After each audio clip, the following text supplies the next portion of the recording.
नमस्कार, आप सभी का स्वागत है। मैं हूं आपके साथ शुभेंदु सिंह।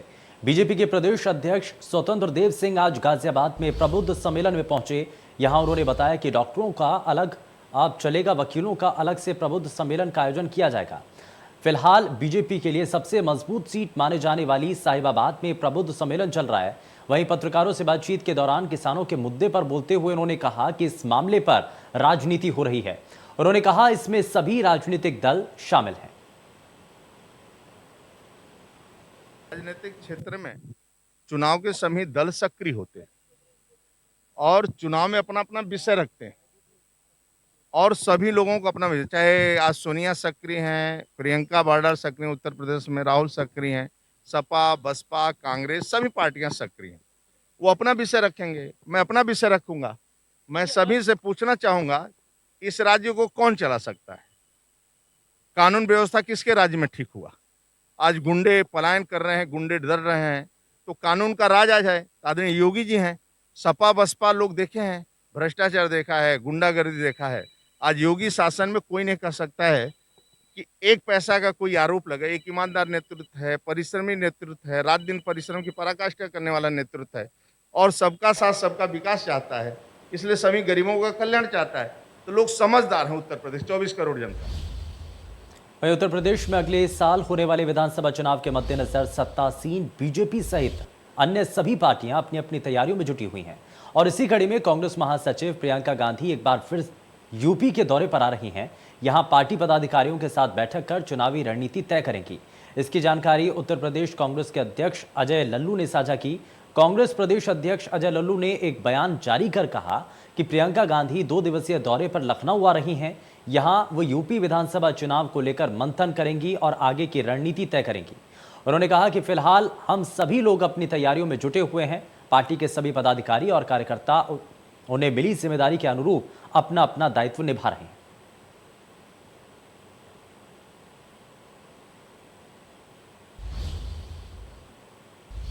बेबी रानी मौर्य ने उत्तराखंड के राज्यपाल के पद से इस्तीफा दे दिया है। उन्होंने राष्ट्रपति रामनाथ कोविंद को अपना इस्तीफा सौंपा। बेबी रानी मौर्य के इस्तीफे के बारे में गवर्नर के सचिव बीके संत ने जानकारी दी।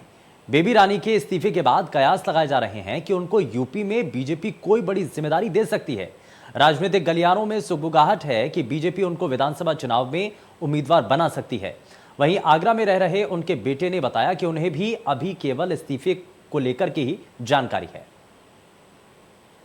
अभिनव मौर्य नाम है मेरा। अभिनव जी, माननीय राज्यपाल जी ने इस्तीफा दे दिया है, क्या जानकारी है और क्या कदम है अगला आपका? भैया, जानकारी तो मुझे भी उतनी है जितनी आप लोगों को अभी की। इस्तीफा दे दिया उन्होंने। बाकी विस्तार में तो हमारी चर्चा तभी होगी जब वहाँ पहुँच जाएंगे। बस हम लोग निकल ही रहे हैं उनसे मिलने। तो बाकी संगठन की तरफ से क्या आदेश किए गए हैं, क्या दायित्व मिलेगा, इसके बारे में मुझे कोई जानकारी नहीं है। उत्तराखंड की राज्यपाल बेबी रानी मौर्य ने आज अचानक से इस्तीफा दे दिया। इस्तीफे के बाद कहीं ना कहीं राजनीतिक गलियारों में सुगबुगाहट तेज हो गई है। उन्हें केंद्रीय नेतृत्व ने बुलाया है। कहीं ना कहीं 2022 के चुनाव को देखते हुए उत्तर प्रदेश में उन्हें महत्वपूर्ण जिम्मेदारी दी जा सकती है। हम उनके आगरा स्थित निवास में हैं। अभी उनके बेटे यहाँ से उत्तराखंड के लिए रवाना हुए हैं और वो उनसे जाके मिलेंगे। कहीं ना कहीं जिस प्रकार से बेबी रानी मौर्य को एक चेहरा मानते हुए बीजेपी ने एक राज्यपाल बनाया था, उसके बाद आज इस्तीफा दे दिया है और कहीं ना कहीं उत्तर प्रदेश में उन्हें विशेष स्थान मिल सकता है। Sanjay Singh, India news, Agra. वहीं आगरा में डेंगू, मलेरिया और वायरल फीवर ने हाहाकार मचा रखा है, जिसको लेकर शासन प्रशासन भी अलर्ट मोड पर है। लखनऊ से नोडल ऑफिसर भेजने के साथ साथ लगातार दिशा निर्देश भी जारी किए जा रहे हैं। आशा बहनें गांव में घर घर जाकर बीमारी की पूछताछ कर रही हैं। साथ ही एक खाका भी तैयार किया जा रहा है कि गांव में कितने लोग बीमार हैं, ये कितने लोग वैक्सीनेशन अभी तक करा चुके हैं, ताकि जो बीमार हैं उनका इलाज तुरंत किया जा सके। वहीं स्वास्थ्य विभाग गांव में लोगों को गंदगी ना फैलाने के लिए भी जागरूक कर रहा है। अब स्वास्थ्य विभाग गांव-गांव, घर-घर तक पहुंच रहा है। जिस प्रकार से फिरोजाबाद, मथुरा में लगातार डेंगू और अनजाने बुखार ने हाहाकार मचा दिया, तो ताज नगरी आगरा में देख सकते हैं कि आशा कार्यकर्ता हैं, ये लगातार घरों तक पहुंच रहे हैं। एक व्यवस्था तय की गई है कि ये घर तक जाएंगे और घर में पूछेंगे कि उनको वैक्सीनेशन हुआ है या नहीं, या कोई बीमार है या नहीं। अगर कोई बीमारी होती है तो उनकी टेस्टिंग कराई जा सके और उनका इलाज कराया जा सके। तो लगातार फॉगिंग भी चल रही है। आपको दिखा दें कि जो गाँव देहात है, जहाँ जिस प्रकार से जल भराव है कहीं या कोई और व्यवस्था ऐसी है जहाँ फॉगिंग करनी चाहिए, तो वह फॉगिंग भी लगातार की जा रही है। तो स्वास्थ्य महकमा टीका अब गांव-गांव, घर-घर पहुंच रहा है। हमारे साथ एक नोडल ऑफिसर है, उनसे बात करेंगे कि किस प्रकार से पूरी व्यवस्थाएं आप तय कर रहे हैं, वो क्या-क्या चीज़ें यहाँ देख रहे हैं सर। सर, किस प्रकार से पूरी व्यवस्था तय कर रहे हो, क्या-क्या देख रहे हैं पूरा? ये आज से सर्वे होना था घर घर जाकर। ये 10 दिन का जो सर्वे है, हमारी आशा और आंगनवाड़ी बहनों के थ्रू हम लोग प्रत्येक घर में पहुंचकर ये देख रहे हैं कि कहीं कोई व्यक्ति इस तरीके का ना हो जो बीमार हो, या ऐसा कोई व्यक्ति ना हो जिसको क्षय रोग के लक्षण हो, डेंगू के लक्षण हो, कोरोना के लक्षण हो। तो ये हमारी बहनें सारी घर घर जाकर इसको सर्वे कर रही हैं। साथ ही हम गर्भवती महिलाएं जो किसी कारण से टिटनेस का टीका छूट गया हो, साथ ही 45 साल से ऊपर के ऐसे व्यक्ति जिनको कोरोना का कोई भी टीका ना लगा हो, साथ ही वो बच्चे जो इस समय टीकाकरण से, जो उनका नियमित टीकाकरण सारणी होती है उसमें किसी कारण से छूट गए हों, उनको हम सर्च करके उनकी ड्यू लिस्ट बनवाकर और उनके ऊपर इनसे ये घर घर जाकर सर्वे करा रहे हैं ताकि उसको हम संकलित कर सकें। बिल्कुल, तो कहीं ना कहीं गांव-गांव, घर-घर जाकर टीकाकरण की व्यवस्था देखी जा रही है कि टीकाकरण हुआ है नहीं, साथ ही जो कोई बीमार है वो बीमार हॉस्पिटल तक पहुंच पाया है नहीं, उसकी टेस्टिंग हुई है नहीं, तो सारी चीज़ों को देख रहे हैं। आंगनबाड़ी कार्यकर्ता लगातार गाँव-गाँव, घर-घर जा रहे हैं। Sanjay Singh, India news. भारतीय किसान संघ से जुड़े सैकड़ों पदाधिकारियों और किसानों ने बहराइच के कलेक्ट्रेट परिसर में पहुंचकर किसानों के साथ हो रहे शोषण के खिलाफ नारेबाजी करते हुए ज्ञापन सौंपा। विरोध प्रदर्शन कर रहे किसानों का कहना है कि फसलों की लागत के बराबर भी वर्तमान में कीमत नहीं मिल पा रही है।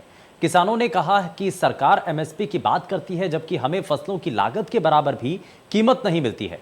किसानों का कहना है कि हम ये मांग करते हैं कि जो हमारी लागत हो, हमें उसका उचित मूल्य मिलना चाहिए।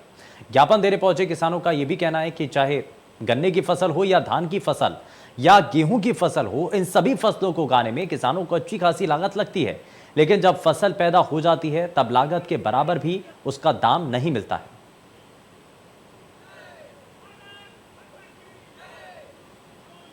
आज भारतीय किसान संघ का पूरे देश में, हिंदुस्तान के सभी जिला मुख्यालयों पर हमको जो हमारी कृषि उपज है, वो कृषि उपज का मूल्य हमारी लागत को जोड़ते हुए केंद्र सरकार ये सुनिश्चित करे, जिससे इस देश का किसान, जो सरकार किसानों को दोगुनी आय करने की बात करती है, जब तक हमारी कृषि पर कितनी उपज पर क्या लागत आ रही है इसका निर्धारण नहीं होगा, ये संभव नहीं है। इस एक सूत्रीय मांग को लेकर के भारत सरकार के प्रधानमंत्री जी को हम उनसे ये अनुनय विनय करते हैं कि किसानों की दशा को देखते हुए कृषि जो ये एमएसपी की बात की जा रही है, मिनिमम सपोर्ट प्राइस, हम मिनिमम सपोर्ट प्राइस नहीं, हमारी जो लागत है, लागत के आधार पर कृषि का मूल्य निर्धारण किया जाए। बस केवल इसी एक सूत्रीय मांग को लेकर के आज हम लोगों ने देश के सभी जिला मुख्यालयों पर एक दिवसीय धरना दिया है। वहीं आगरा में खंड विकास अधिकारी की लापरवाही के चलते दिव्यांगों को अपमानित होना पड़ा है। दरअसल खेरागढ़ इलाके में राज्य सरकार की तरफ से दिव्यांगों को ट्राईसाइकिल और बैसाखियां वितरित की जानी थी। यहां दिव्यांग उपकरण पंजीकरण शिविर में अधिकारियों के रवैये के चलते सैकड़ों दिव्यांगों को घंटों भूखे प्यासे रहकर इंतजार करना पड़ा और इन दिव्यांगों के लिए ना तो बैठने की व्यवस्था की गई थी और ना ही खाने पीने की कोई तैयारी थी। तस्वीरों में भी आप देख सकते हैं कि किस तरह से दिव्यांग परेशान हो रहे हैं। वहीं जब खंड विकास अधिकारी से एक शख्स ने व्यवस्था के बारे में सवाल किया तो उनका जवाब सुनकर आप लोग भी हैरान हो जाएंगे। मोबाइल में फेसबुक चलाने में व्यस्त अधिकारी ने जवाब दिया कि वो अभी बाइक से जाकर सबके लिए कुर्सियां लेकर आएंगे। अधिकारी की शिकायत विधायक महेश गोयल ने आला अधिकारियों से करने की बात कही है। मोटरसाइकिल लेके जा रहे हैं लेने, आप फेसबुक चलाने में लगे हैं या व्यवस्थाओं की अव्यवस्था कर रहे हो। आप कह रहे हो बाइक लेके जा रहे हैं, कह तो रहे हो बाइक लेके जा रहा हूँ, तो ये मतलब जो आप कह रहे हैं ना चबूतरे पे बैठे हैं, दो दो करके जाएं, ये कौन सी व्यवस्था है? ये योगी सरकार है, आप ये योगी सरकार की धज्जी उड़ा रहे हैं बैठ के। ये कोई तरीका है आपका? कुर्सी नहीं डलेंगी इनके लिए? बताइए, आप जवाब दीजिए। आप यहाँ ब्लॉक पे बैठे हो, फेसबुक चला रहे हो बैठ के धनाधन, ये व्यवस्था देखने का काम आपका नहीं है? जिले से आ रहे हैं, फेसबुक नहीं चल रहा। कब से आए? अगली परेशानी है, खाने की व्यवस्था नहीं है, पीने की व्यवस्था नहीं है, कुछ नहीं है यहाँ पे। कब के आए हुए? सुबह के पड़े हुए 6 बजे के। ये मैं रिक्शा लेने आया, मैं सुबह से 7 बजे से आया और भूखे प्यासे यहाँ पड़ रहे हैं। बताओ कोई व्यवस्था है नहीं यहाँ पे, हमारा नंबर भी आया नहीं है। उत्तर प्रदेश अल्पसंख्यक आयोग के सदस्य परविंदर सिंह रामपुर पहुंचे। यहां हमारे संवाददाता ओमपाल ने उनसे कई मुद्दों पर बात की है।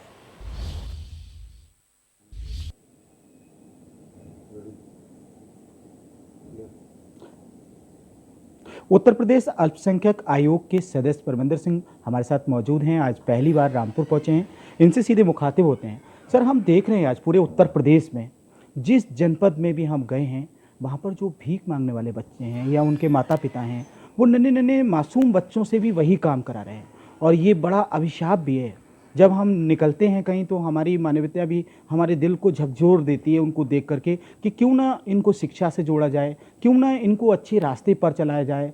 और वो उनके ना तो नहाने का, ना बैठने का, ना सोने का, इतने लंबे सालों से सरकारें तो आती रहती हैं और आयोगों का गठन भी इसलिए होता था कि अंतिम पंक्ति में जो परेशान हैं, जो लाचार हैं, जो बेबस हैं, उनके लिए कुछ बेहतर किया जाए। तो सर, आज आपसे उम्मीद कर रहे हैं कि इनके लिए कुछ बेहतर करना चाहिए। देखिए, आपने वास्तव में बहुत एक पवित्र विषय छेड़ा है जिसको मैं कह सकूं।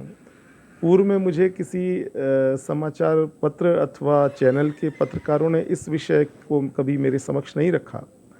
निश्चित तौर पे ये जो आपका कहना है ये एकदम यथार्थ है कि कहीं ना कहीं समाज में अभी भी ऐसे लोग हैं जो भिक्षावृत्ति कर रहे हैं और उनके साथ जो छोटे बच्चे हैं वो भी कर रहे हैं और कल को वो भी इसी पेशे में अभ्यस्त हो जाते हैं।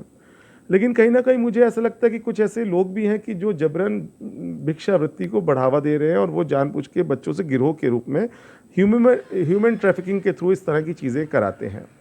तो मेरा तो मानना है कि उन पर भी कार्रवाई होनी चाहिए। लेकिन इन बच्चों को, जो कि संविधान का अनुच्छेद 21A हमको शिक्षा का अधिकार, जो 6 वर्ष से 14 वर्ष की आयु के बच्चों को कम से कम कक्षा 8 तक की हमारी जो एजुकेशन फ्री का अधिकार प्रदान करता है, वो अवश्य मिलना चाहिए। लेकिन साथ ही साथ मेरी विनती है समस्त समुदायों से, चाहे वो सिख समुदाय हो, मुस्लिम समुदाय हो या अन्य कोई समुदाय, इस प्रकार के जो परिवार उनको मिलते हैं तो उनकी वो भी मदद करें। और विद्वान जन जो धर्म के अपने आप को प्रतिनिधि बनते हैं और वो जो समुदायों के विद्वान जन हैं, वो भी आके निकल के सरकार का साथ दें और समस्या का किसी प्रकार से अंत हो।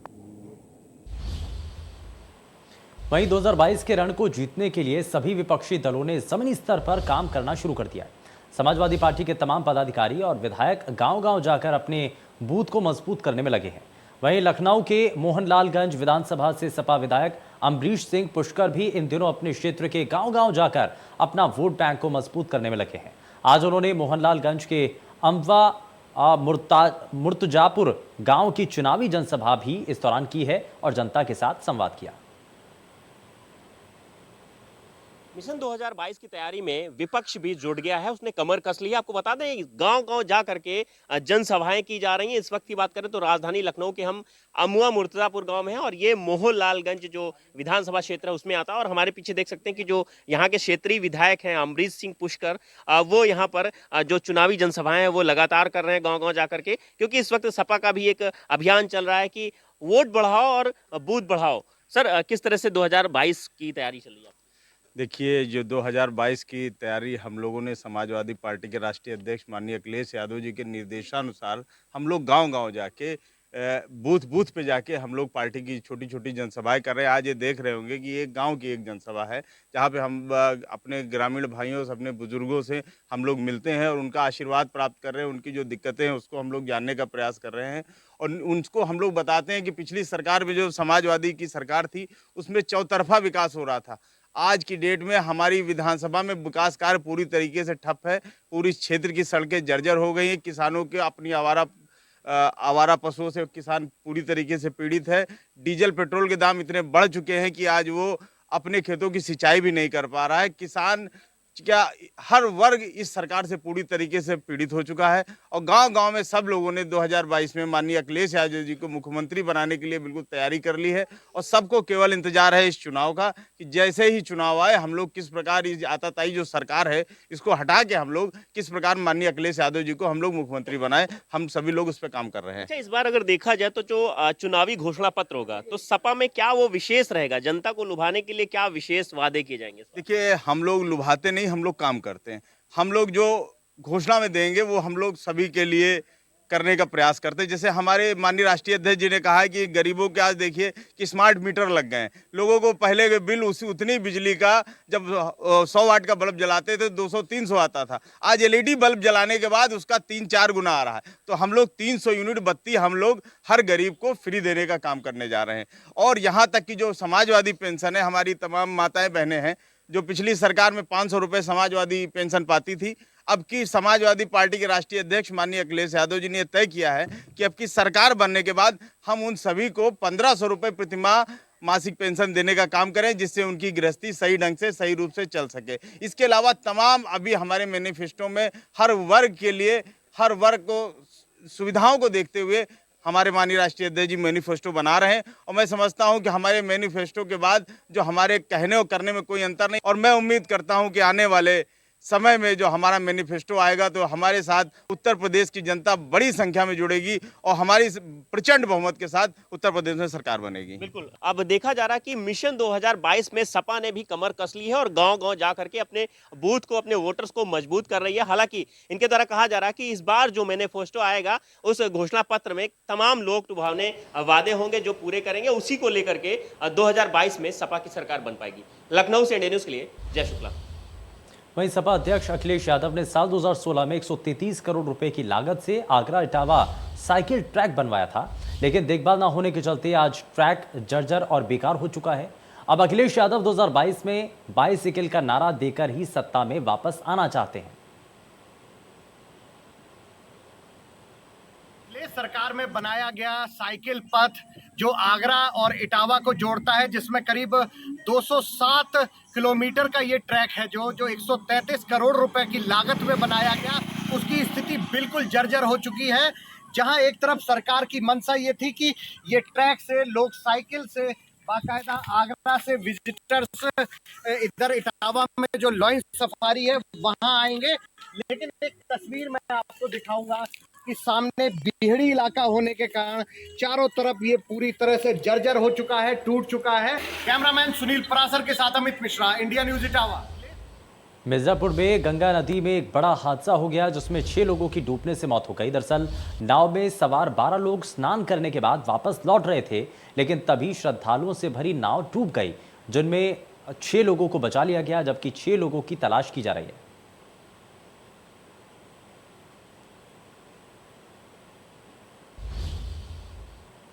अयोध्या में सरयू नदी में चला रेस्क्यू ऑपरेशन और बुजुर्ग को बचाने के लिए एसडीआरएफ का रेस्क्यू ऑपरेशन इस दौरान किया गया। एसडीआरएफ, पीएसी और जल पुलिस ने बुजुर्ग की जान बचाई।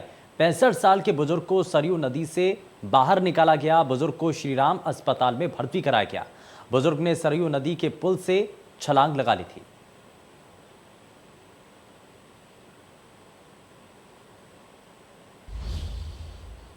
पेशकश में फिलहाल के लिए बस उतना ही। नमस्कार।